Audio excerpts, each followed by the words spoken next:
Now let's talk about decimals. In order to store decimals in C#, we need to choose the right type of variables.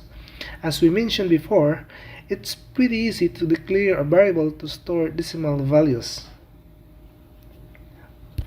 In C#, we can declare a double type of variables like this. Double and the name of the variables or variable. So here, double is the type of the variable and A is the name of the variable. So how can we declare variables to store decimal values in C#? Okay, this is the answer. Let's add more examples. Okay, more examples of variables declaration. Okay, and also we will assign a value. So here we have three double variables A, B, and C containing three different values.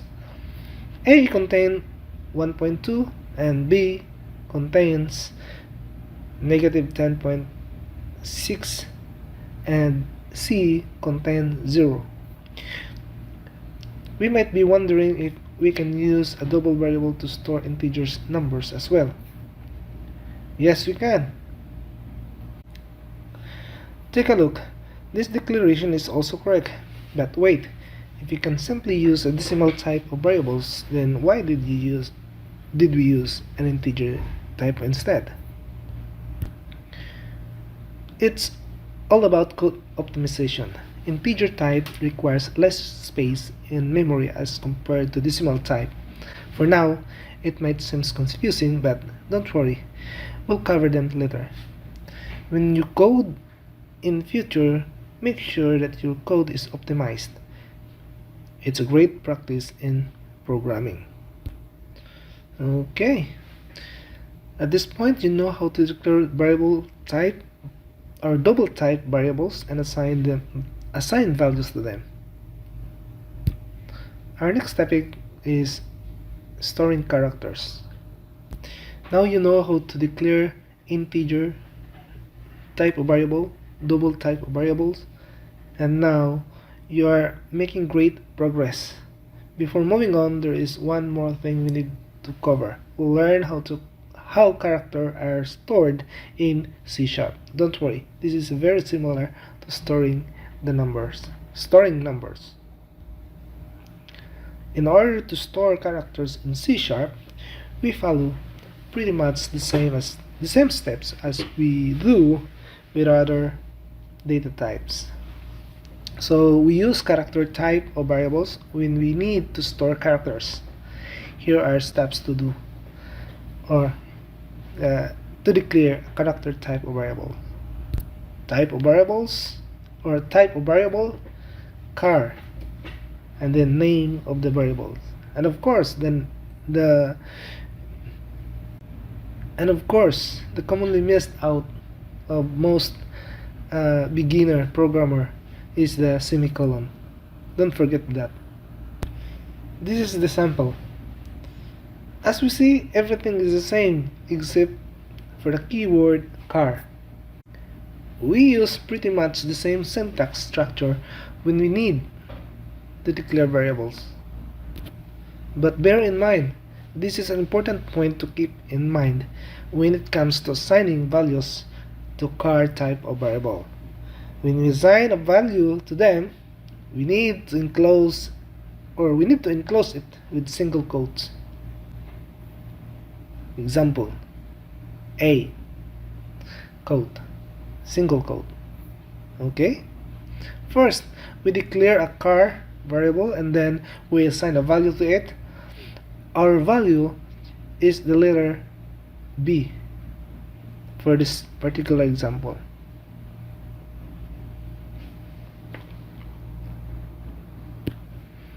The most important thing about character variables is that it can only contain a single character. This is the most missed out of many beginners.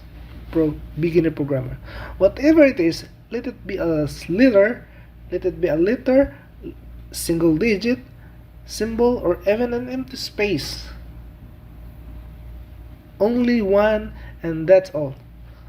We can assign a word to it. But what if we need to assign a value to our variables that has more than one character? Well, in that case, we will use different data types, and that type called string. But no worries, okay? We'll get to that soon. So let's recap. Identify which character value, or how can we declare a character type of variables and assign a value to it in C#. Check it out. This one's tricky. How can we declare a character type of variables and assign a value to it in C#? Let's fortify our knowledge with a few more examples. When it comes to declaring variables, just keep in mind that we use the same syntax. The only thing that changes is that type of variable. Okay, we are almost finished with variables. You now know how to declare and assign a values to character or car type of variables. Just don't forget about apostrophe and the car. And that car contains only one character. Are you ready to move forward? Let's go! Our next topic is a sequence of character. This is called string. And this is the final step of learning the basics of variables. We'll learn about a special type of variables in this chapter. As we know, character or car type variables can contain only one character. However, string can contain a whole, either a word, a sentence, or a paragraph, or even a whole book. You might be wondering then, why do we even need a character type if we can use the string type instead?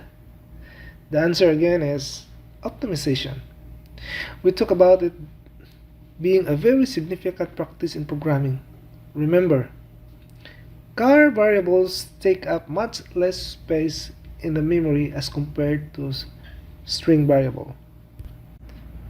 Besides the memory aspects of it, there is also a crucial difference in the declaration of string variables. The syntax of declaring a string variables is not exactly the same as that of car variables. As mentioned before, we use apostrophes when we assign to a value or a character type of variables. However, we use double quote when we want to do the same thing with string variables. Even if it is just a single character, we still must enclose it with double quote. Now, this is an example. As we said before, we use string type variables when our value contains more than one character. Okay, there is nothing new in syntax when declaring a string type variable. So string and the name of the variables, and of course the semicolon. See, it's easy. These are some examples of string variables. In this point, you know already how to declare variables and assign values using proper data types: integers, decimal, character, and string. Okay? See you in the next video. Bye bye.